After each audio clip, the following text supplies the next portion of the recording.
செப்பனியா 3ஆம் அதிகாரம் 15வது வசனம். கர்த்தர் உன் ஆக்கினைகளை அகற்றி உன் சத்துருக்களை விலக்கினார். இஸ்ரவேலின் ராஜாவாகிய கர்த்தர் உன் நடுவில் இருக்கிறார், இனி தீங்கை காணாதிருப்பாய். அல்லேலூயா. இஸ்ரவேலின் ராஜாவாகிய கர்த்தர் உன் நடுவில் இருக்கிறார், இனி தீங்கை காணாதிருப்பாய். இஸ்ரவேலின் ராஜாவாகிய கர்த்தர் நம் நடுவில் இருக்கும் பொழுது நாம் தீங்கை காண்பதில்லை. அல்லேலூயா. தீங்கை காணாதிருப்பாய் என்று கர்த்தர் நமக்கு வாக்கு பண்ணியிருக்கிறார். தீங்கு என்பது என்ன அப்படின்னு நீங்க கவனிச்சா, தீங்குக்கு சில விளக்கங்கள், சில பகுதிகள், அநேக வார்த்தைகள் உண்டு. தீங்கு என்ற ஒரு வார்த்தை, இது தீங்கு என்பது ஒரு வரையறைக்குள்ள உட்பட்டது கிடையாது. அல்லேலூயா. ஒரு வரையறைக்குள்ள உட்பட்டது கிடையாது. காரணம், இதை நீங்க தேவை என்று சொல்லுகிற இடமும் தீங்கு உண்டு, தேவை இல்லை என்கிற இடமும் தீங்கு உண்டு. தேவனால் அனுமதிக்கப்படுகிற தீங்கும் உண்டு, மனிதனால் ஏற்படுத்தப்படுகிற தீங்கும் உண்டு. அல்லேலூயா. ஆக இந்த தீங்கு என்பது ஒரு வரையறைக்கு உட்பட்டது கிடையாது, அதையும் தாண்டி. அல்லேலூயா. ஆண்டவர் நம்மை பார்த்து சொல்றாரு, இனி தீங்கை காணாதிருப்பாய் என்று கர்த்தர் வாக்கு பண்ணியிருக்கிறார். நம்ம சொன்னது போல தீங்கு என்பது தீமை, துன்பம், வேதனை, இழப்பு, வியாதி, சத்துரு, ஆக்கினை, தண்டனை, இப்படி அநேக காரியங்கள் கொடுக்கப்பட்டிருக்கு. தீங்கு என்பது கர்த்தருடைய வேதம் நமக்கு தீங்கை குறித்து ஒரு வார்த்தை இப்படி சொல்லுது, கர்த்தருடைய வேதத்தின்படி அல்லது கர்த்தருடைய கட்டளையின்படி யார் செயல்படுவாங்களோ அவங்களுக்கு தீங்கு வராது. அல்லேலூயா. அல்லேலூயா. கர்த்தருடைய வேதம் தருகிற உண்மையான ஒரு செய்தி அதுதான். உலகத்துல அந்த தீங்குக்கு நிறைய விளக்கங்கள் கொடுக்கப்பட்டிருந்தாலும் கர்த்தருடைய வேதம் தருகிற உண்மை, கர்த்தருடைய வார்த்தையின்படி, கர்த்தருடைய கட்டளைக்கு நாம எப்பெல்லாம் கீழ்ப்படுகிறோமோ கீழ்ப்படுகிற வரைக்கும் நமக்கு தீங்கு வராது. அல்லேலூயா. கீழ்ப்படுகிற வரைக்கும் தீங்கு வராது. கீழ்ப்படியாமல் போகும்போது மட்டும்தான் நம்முடைய வாழ்க்கையில தீங்கு வரப்படுகிறது அல்லது அனுமதிக்கப்படுகிறது. அல்லேலூயா. ஆகவே இந்த தீங்கை குறித்த சில வசனங்களை, அதை நாம் வெறுமையா தீமை, துன்பம், இழப்பு அப்படின்னு சொல்லிட்டு போறதை விட சில வசனங்களுக்கு உங்களுக்கு முன்ன வைக்க விரும்புகிறேன். வாசிக்கலாம். ஆதியாகமம் 44ஆம் அதிகாரம் 34ஆம் வசனத்தை வாசிங்க. இளையவனை விட்டு எப்படி என் தகப்பனிடத்திற்கு போவேன், போனால் என் தகப்பனுக்கு நேரிடும் தீங்கை நான் எப்படி காண்பேன். அல்லேலூயா. என்ன தீங்கு? என் தகப்பனுக்கு நேரிடுகிற தீங்கை நான் எப்படி காண்பேன் என்று யோசிப்போடு சொல்லுகிற ஒரு வார்த்தையை தான் நம்ம இங்க பார்க்கிறோம். என்ன தீங்கு? வாசிங்க. 22ஆம் வசனம். நாங்கள் ஆண்டவனை நோக்கி, அந்த இளைஞன் என் தகப்பனை விட்டு பிரியக்கூடாது, பிரிந்தால் அவர் இறந்து விடுவார். அல்லேலூயா. பிரிந்தால் அவர் இறந்து போவார் என்று சொல்லுகிற இடத்தை நம்ம பார்க்கிறோம். பிள்ளையை விட்டு, தகப்பனை விட்டு பிள்ளை பிரிக்கப்படும் போது அல்லது காணாமல் போகும்போது அல்லது இல்லாமல் போகும்போது அந்த தாய் அல்லது அந்த தகப்பன் அவருடைய இருதயத்தில் இருக்கிற அந்த வேதனைய இங்க தீங்கு என்று குறிப்பிடப்பட்டிருக்கு. அல்லேலூயா. அல்லேலூயா. யோபு 42:11 வாசிங்க. அப்பொழுது அவனுடைய எல்லா சகோதரரும் சகோதரிகளும் முன் அவனுக்கு அறிமுகமான அனைவரும் அவனிடத்தில் வந்து அவன் வீட்டிலே அவனோட போஜனம் பண்ணி கர்த்தர் அவன் மேல் வர பண்ணின சகல தீங்கு நிமித்தம். போதும். அங்கே நாம் அந்த பகுதியை பார்க்கிறோம். யோபுடைய வாழ்க்கையில கர்த்தர் தீங்கை என்ன செய்தார்? அனுமதித்தது நிமித்தம் என்று அங்கே கொடுக்கப்பட்டிருக்கு. உண்மையிலே தேவனுடைய கட்டளையை மீறினவரா, தேவனுடைய கட்டளை கை கொள்ளலையா அப்படின்னு யோபுடத்துல போய் கேட்டீங்கன்னா, யோபு சொல்றதுக்கு முன்னால தேவனும் சொல்லுவார், சாத்தானும் சொல்லுவான், அவன் கர்த்தருக்கு பிரியமானவன் என்று. அல்லேலூயா. கர்த்தருடைய வேத வார்த்தைகளில் நடந்தான் என்பதை சாட்சி கொடுப்பதற்கு இவர்கள் இருக்கிறார். யோபுடைய சாட்சி மெய்யோ பொய்யோ என்று தியானிக்கிற ஒரு இடத்துக்கு முன்னால யோபுவை குறித்து கர்த்தரும் சொல்லுகிறார், சாத்தானும் சொல்லுகிறார், எதிராளி கூட சொல்லுகிறார் அவன் உத்தமன் என்று. அல்லேலூயா. அவன் வாழ்க்கையில அனுமதி இந்த விதமான ஒரு பெரிய தீங்கு என்பது எது?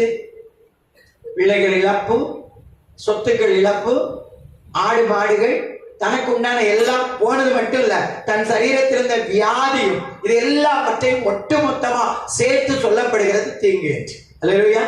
இப்ப இதை கர்த்தர் அனுமதிப்பாரா என்றால் அந்த வேத பகுதி நமக்கு மிக தெளிவா சொல்லுது, கர்த்தருடைய அனுமதியோட தான் வந்து. அல்லேலூயா. கர்த்தர் அனுமதித்தார் என்பதை நாம் பார்க்கிறோம். ஏசாயா 45:7 ஒளியை படைத்து இருளையும் உண்டாக்கினேன், சமாதானத்தை படைத்து தீங்கை உண்டாக்குகிறவர் நானே. அல்லேலூயா. தீங்கை உண்டாக்குறவர் யாரு? நானே என்று குறிப்பிடுகிறது பார்க்கிறோம். தீங்கையும் உண்டாக்கிறார். அதை நான் சொல்லிட்டேன். நீங்க எப்பவுமே இந்த தீங்கு என்று போது தீமை என்கிற அடிப்படையில நீங்க போயிட்டே இருக்கக்கூடாது. ஏன்னா தீங்கு என்ற வார்த்தைக்கு ஒரே ஒரு வார்த்தைகளும் முடிக்க முடியாது, ஒரே ஒரு வார்த்தைக்கும் முடிக்க முடியாது. அது இங்கே சொல்லப்படுகிற தீங்கை உண்டாக்கினவர் யார்தான்? நானே என்று கர்த்தர் அங்கே குறிப்பிடுகிறார். இது சத்துருக்கள் நடுவில் போகும்போது அது அவர்களுக்கு வேதனையாகவே மாறுது. அல்லேலூயா. ஒரு வசனம் கூட வாசிங்க, 1 சாமுவேல் 6:9. அப்பொழுது பாருங்கள், அது தன் எல்லைக்கு போகிற வழியால் பெத்ஷிமேசுக்கு போனார். இந்த பெரிய தீங்கை நமக்கு செய்தவர் அவர்தாமே என்று அறியலாம். யார் அவரு? யார் அவர்? கர்த்தர். அல்லேலூயா. நம்முடைய தேவன், அவர்தான் இதை செய்தார் என்று நீங்கள் அறியலாம் என்று குறிப்பிடுகிறார். தேவன் தீங்கு செய்வாரா அப்படி என்றால் தீங்கை உண்டாக்கினவர் அவர்தான் என்று வேறு சொல்லு. அல்லேலூயா. அல்லேலூயா. இன்னைக்கு தேவ சமூகத்தில் வந்திருக்கிற நமக்கு தேவன் தருகிற வாக்கு, நீ இனி தீங்கை காணாதிருப்பாய். அல்லேலூயா. இனி நீ தீங்கை காண மாட்டேன். இந்த வாக்குத்தத்தத்தை தந்ததுனால என் வாழ்க்கையில நான் தீங்கை காண மாட்டேன் அப்படின்னு சொல்லி எண்ணுகிற இடம் நல்லது. அல்லேலூயா. ஆனா அதே சமயத்துல ஒன்றை புரிந்து கொள்ளணும், கர்த்தர் நம்மோடு கூட இல்லைன்னு சொன்னான். கர்த்தருடைய வார்த்தைக்கு நாம் கீழ்ப்படியவில்லை என்று சொன்னான். அந்த வார்த்தைக்கு நான் இணங்க மாட்டேன்னு சொன்னான். தீங்கு வராதுன்னு சொன்ன ஆண்டவர் அதை சொன்ன வார்த்தையை மாற்றுவார். அல்லேலூயா. அல்லேலூயா. சொன்ன வார்த்தை என்ன செய்யும்? மாறும். சொன்ன வார்த்தை மாறும். இல்ல ஆண்டவர் தீங்கை காணாதிருப்பான்னு சொல்லியிருக்கிறார், அதனால நான் இனி தீங்கை காணவே மாட்டேன், நான் எப்படி நடந்தாலும் பரவாயில்ல அப்படின்னு கர்த்தருடைய வார்த்தைக்கு விரோதமாய் நின்றால் கட்டாயம் தீங்கு தொடர்வதற்கு கர்த்தரால் அனுமதி வரும். அல்லேலூயா. வசனம் வாசிங்க, உபாகமம் 28:68. உபாகமம் 28:68. இனி காணாதிருப்பாய் என்று நான் உனக்கு சொன்ன வழியால்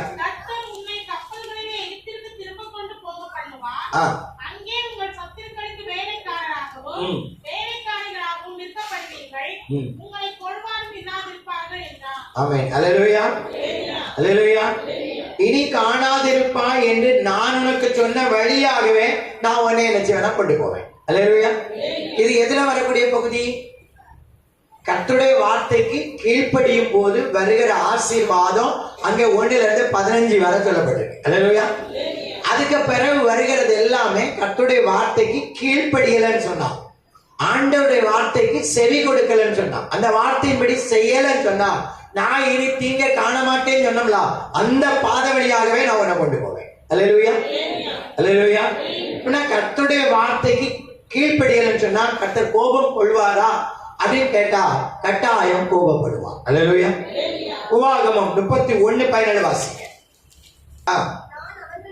நான் அவர்கள் மேல் கோபம் கொண்டு அவர்களை கைவிட்டு என் முகத்தை அவர்களுக்கு மறைப்பேன், அதனால் அவர்கள்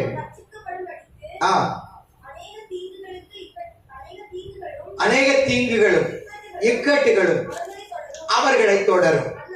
அந்நாளிலே அவர்கள் எங்கள் தேவன் எங்கள் நடுவே இராததினாலே அல்லவா இந்த தீங்குகள் எங்களை தொடர்ந்தது என்பார்கள். அல்லேலூயா. அப்ப தேவன் கூட இல்லைன்னா என்ன தொடரும்? தீங்குகள் தொடரும். தீங்குகள் தொடரும்.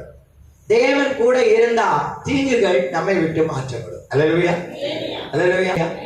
ஆவிக்குரிய தேவ பிள்ளையுடைய வாழ்க்கையிலுடைய வீழ்ச்சி என்பது ஒரே நாளில் என்ன செய்யாது? ஒரே நாளில நடக்கவே நடக்காது. ஒரே நாளில் நடப்பது இல்லை. எந்த தேவனுடைய பிள்ளைக்கு ஒரே நாளில என்ன செய்யாதுன்னா வீழ்ச்சி நடக்காது. அல்லேலூயா. தேவனுடைய பிள்ளைக்கு, அதிலும் ஆவிக்குரிய அனுபவங்களில் இருக்கிறவர்களுக்கு ஒரே நாளில் வீழ்ச்சி நடக்கவே நடக்காது. ஒரு மாசத்திலே நடக்காது. அல்லேலூயா. அதாவது ஸ்லோ பாய்சன், கொஞ்சம் கொஞ்சமா கொல்லக்கூடிய மருந்து.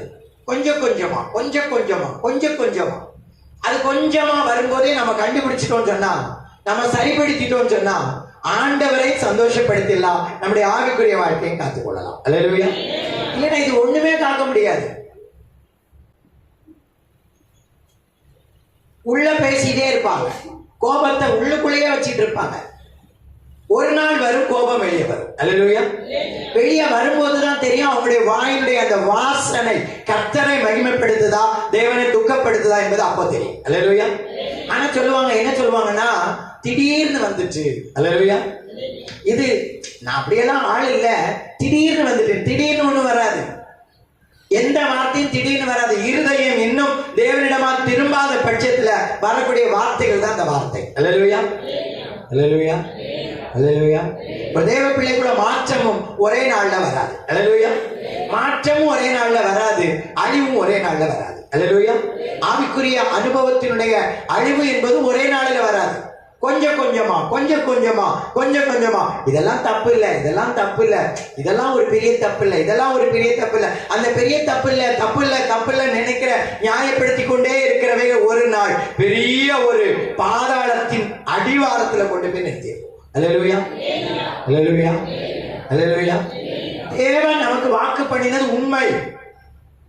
தேவன் என்ன சொல்லி இருக்கிறாங்க? இனி நீ தீங்கை காணாதிருப்பாய். தீங்கை காணாதிருப்பாய் என்று சொன்னதுனால நான் எப்படி வேணாலும் நடந்துக்கலாம், தீமையை காண மாட்டேன்னு கனவு காணக்கூடாது. அல்லேலூயா. அல்லேலூயா. கர்த்தருடைய வேதம் நமக்கு அதுக்கு ஒரு நாளுமே அனுமதிக்கல.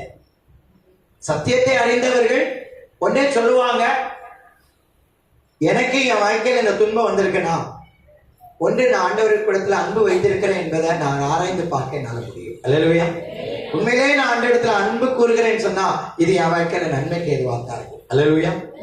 இல்லை என்றால் நான் என் வாழ்க்கையில வந்திருக்கிற இந்த தீங்கு என்பது நான் தேவனை விட்டு தூரமா போயிருக்கிறேனா, அல்ல தேவனுடைய கட்டளைகள் வார்த்தைகளுக்கு நான் செவி கொடுக்கலையா என்பதை ஆராய்ந்து பார்த்தா நம்மை அர்ப்பணிக்க இடம் உண்டாகும். அல்லேலூயா. அல்லேலூயா. தவறு செய்யாதவங்க உலகத்துல யாருமே இல்லை, யாருமே கிடையாது. ஒரு வார்த்தை சொல் மிகுதியானா கூட அது என்னதான்? பாவம் தான். பாவம் இல்லை என்று யாருமே சொல்ல முடியாது. ஆனா அதே சமயத்துல பாவம் இல்லை என்று சொல்லுகிறவர்கள் கட்டாயம் பாவத்தில் தான் இருப்பாங்க. அல்லேலூயா. அல்லேலூயா. ஏன்னா பாவம் இல்லை என்று சொல்லுகிறதுனாலேயே அதுக்குள்ள பாவத்துக்குள்ள இருக்காங்க. அல்லேலூயா. இது நாம சொல்லல, வேதம் சொல்லுது. நம்மில் பாவம் இல்லை என்போமானால் நாம் நம்மை நாமே வஞ்சிக்கிறவர்களா இருப்போம், சத்தியம் நமக்குள் இராது என்று சொல்லப்படுது.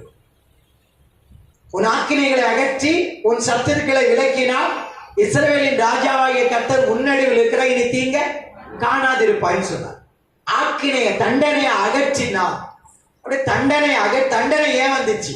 கர்த்தருடைய வார்த்தைக்கு எப்போ கீழ்ப்படியலையோ அப்போ தண்டனை வருது. அல்லேலூயா. அல்லேலூயா. கர்த்தருடைய வார்த்தைக்கு எப்போ கீழ்ப்படியல அப்பதாங்க தண்டனை வருது. யாத்திராகமம் 32ஆம் அதிகாரம் 14ஆம் வசனத்துல நம்ம வாசிக்கிறோம் பாருங்க. அங்க ஒரு தேவ மனுஷன் தெருவுல ரோட்ல ஆடின ஒரு விக்கிரகத்துக்கு முன்னால ஆடிக்கொண்டிருந்த அந்த ஜனங்களுக்கு வர இருந்த தீங்க மாற்றுவதற்காக ஒரு தேவ மனிதன் போராடின இடத்தை பார்க்கிறோம். வாசிங்க. அப்பொழுது கர்த்தர் தமது ஜனங்களுக்கு செய்ய நினைத்த தீங்கை செய்யாதபடிக்கு பரிதாபம் கொண்டார். அல்லேலூயா. அல்லேலூயா. இதற்கு காரணம் என்ன? இதற்கு காரணம் என்ன? அல்லேலூயா. அல்லேலூயா. அல்லேலூயா. இதுக்கு காரணம் என்ன தெரியுமா? மோசே கர்த்தருடைய சமூகத்தில் நின்று போராடினார். அல்லேலூயா. தேவனுடைய சமூகத்தில் நின்று போராடினார். ஆண்டவர் அந்த 10ஆம் வசனம் பாருங்க. ஆண்டவர் சொல்றாரு, என் கோபம் இவர்கள் மேல் மூளவும் நான் இவர்களை அழித்து போடவும் நீ என்னை விட்டுவிடு, உன்னை பெரிய ஜாதி ஆக்குவேன் என்றார். உடனே பரவாயில்ல ஆண்டவரே, இவங்கெல்லாம் தப்பு செய்தாங்க, இவங்களை அழிச்சிருங்க, நான் என்ன நீங்க பெரிய ஜாதி வைக்குவீங்களா, எனக்கு அது போதும் அப்படின்னு மோசே சொன்னாரா? இல்லவே இல்லை. ஒரு தேவ பிள்ளையுடைய இருதயம், ஒரு தேவ மனிதனுடைய இருதயம் தேவனுடைய இருதயம் போலத்தான் இருக்கும். அல்லேலூயா, அல்லேலூயா. ஒருபோதும் யாரு அழிவை விரும்பிட்டாங்களோ தேவன் அதற்காக எதிரிகளை அழிக்க மாட்டார் அப்படின்னு கிடையாது. ஆனா நமக்குள்ள அந்த விருப்பம் வரவே கூடாது. நமக்கு எதிராக யாரு எழுப்பி நின்றாலும் அவர்கள் அழிய வேண்டும் என்ற விருப்பம் நமக்குள்ள நினைச்சக்கூடாது, வரக்கூடாது. நம்ம பிரமாணத்தின் காலத்தில், நியாய பிரமாணத்தின் காலத்தில் நம்ம என்ன செய்யல, வைக்கப்படல. கண்ணுக்கு கண், பல்லுக்கு பல், கைக்கு கை, காலுக்கு கால் என்று சொல்லப்படுகிற காலத்தில் நம்ம வைக்கப்படல. இது எல்லாவற்றைக்கும் பரிகாரம் உண்டு என்று பிதா தன்னுடைய ஒரே பேரான குமாரனை சிலுவையில் எப்போ ஒப்பு கொடுத்தாரோ அப்பவே அந்த பிரமாணம் மாறி தீமை செய்தவர்களுக்கும் நன்மை செய்யக்கூடிய அனுபவங்களுக்கும் நம்முடைய சுபாவத்தை மாற்ற இயேசு சிலுவையில் மரித்தார். அல்லேலூயா, அல்லேலூயா. இயேசு சிலுவையில் மரித்தார்.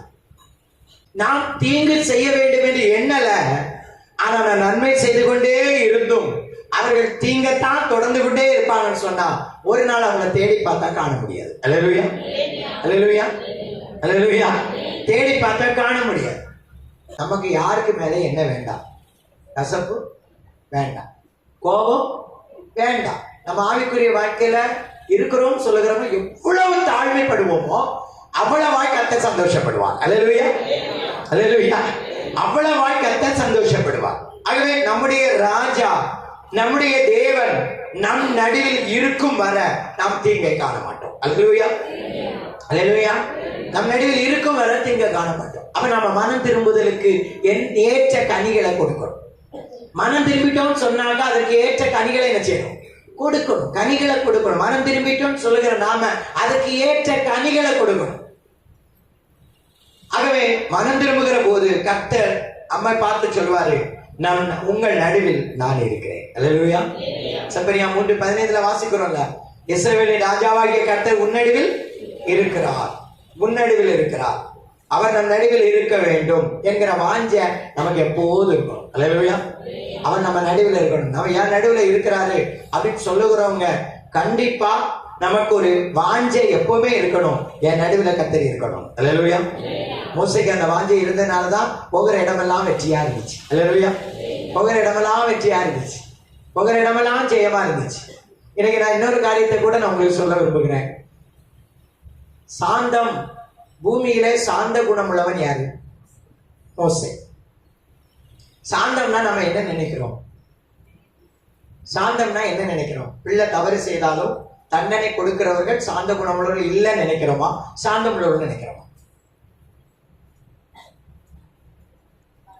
வீட்டுல கணவன் மனைவிக்குள்ள சண்டை நடக்குது, நியாயமான சண்டை, சண்டை போடக்கூடாது, நியாயமா நடக்குது. இந்த நியாயமானது சாந்தத்திற்குள்ள வருமா, சாந்தத்துக்கு வெளியே வருமா? இல்லையா? சாந்தம்னா என்னது? பொறுமை, அமைதி தானே சாந்தம் சொல்றோம். மோசையை பார்த்து ஆண்டவர் சொன்னாரு, பூமியில மோசையை போல சாந்தம் உள்ளவன் ஒருத்தரும் இல்லையா. இந்த சாந்தம் உள்ளவர்கள் ஒவ்வொருத்தரையா பிடிச்சி வெட்டி கொண்டார். அல்லேலூயா, அல்லேலூயா. கோபப்பட்டாரா? வெட்டி கொண்டாரா? எங்க எங்க? அல்லேலூயா, அல்லேலூயா. தேவனுக்கு விரோதமாய் ஜனங்கள் எழும்பின போது கர்த்தருடைய பிரமாணத்தின்படி அவன் தன் தன் சகோதரன் கூட பார்க்க கூடாது கொலை செய்யப்பட்டான். அல்லேலூயா. கொலை செய்தான். இவர் எப்படி சாந்தம் சொல்லுவீங்க? எப்படி சாந்தம் சொல்ல முடியும்? ஆனா ஆண்டவர் சொன்னார் அவன் சாந்தம் உள்ளவன். அல்லேலூயா. பூமியில அவனை போல சாந்தம் உள்ளவன் இல்லைன்னு சொன்னார். இன்னைக்கு பிள்ளைகள் நம்மளை பார்த்து கேட்பாங்க, கொஞ்சம் கோவப்படாதுன்னா சாந்தத்தை பத்தி பிரசங்கம் பண்ணுவீங்க, எப்படி கோவப்படுறீங்கன்னு கேட்பாங்கன்னு வச்சுக்கோங்க. நம்ம உடனே அரண்டு மயங்கி விழுந்துடக்கூடாது. அல்லேலூயா, அல்லேலூயா. நியாயமானதுக்கு என்ன படணும்? கோபம் படணும். கோபம் கொண்டாலே என்ன செய்யக்கூடாது? பாவம் செய்யாதிருங்கன்னா வசனம் சொல்லிக்க, கோபப்படக்கூடாதுன்னு என்ன செய்யல சொல்லல. பெரம்ப கையாள வேண்டிய நேரத்துல கையாண்டா நம்ம பிள்ளைகளால நமக்கு தான் ஆசீர்வாதம். அல்லேலூயா. நம்ம பிள்ளைகளால நமக்கு தான் ஆசீர்வாதம். சில பிள்ளைகளுக்கு சொல்லிக் கொடுக்க வேண்டியது இல்லை, கர்த்தரே அவங்களுக்கு கொடுத்து அந்த ஞானம் இருக்கு பாருங்க, அவங்க ஞானமா நடந்துருவாங்க. அல்லேலூயா. சில பிள்ளைகளுக்கு சொல்லிக் கொடுக்கணும், சில பிள்ளைகளுக்கு தள்ளி கொடுக்கணும். அல்லேலூயா. ஆனா சாந்தம் என்பது நான் இங்க இதை குறிப்பிடுவதற்கு என்னன்னா, இஸ்ரவேலின் ராஜாவாகிய கர்த்தரின் நடுவில் இருக்கிற நான் இனி தீங்கை காண மாட்டேன் அப்படின்னா, ஏதாவது கோபம் வந்தாலும் கோபப்படக்கூடாது என்பது கிடையாது. தேவன் உங்களையும் என்னையும் அழைத்திருப்பது எதுக்கு தெரியுமா? நம்ம தேவராஜ்யத்துக்கு நாமளும் போகணும், நம்மை கொண்டு அநேகரை அந்த நீதிக்கு உட்படுத்தும். அல்லேலூயா. அல்லேலூயா. ஆகவே தேவையில்லாத காரியங்களில் ஈடுபடாமல் இருப்பதற்கு நாம எப்பவுமே ஒரு வாஞ்சை நமக்கு வேணும். கர்த்தர் என் நடுவில் என்ன செய்யணும்? இருக்கணும். கர்த்தர் என் நடுவில் இருக்கணும். யாத்திராகமம் 34:9 அங்கே சொல்லப்பட்டிருக்கு. மோசே சொல்லுகிறார், நீர் எங்கள் நடுவில் என்ன செய்யணும்னா இருக்க வேண்டும் என்று சொல்லுகிறார். நீர் எங்கள் நடுவில் இருக்கணும், நீங்க எங்க நடுவில் இருக்கணும். இன்னைக்கு அருமையான தெய்வ பிள்ளைகளாகி நம்ம ஒவ்வொருவருக்கும் இந்த வாஞ்சை நமக்கு இருக்கணும். நீங்க என் நடுவில் இருக்கணும். அல்லேலூயா. நீங்க என் கூட என்ன செய்யணும்?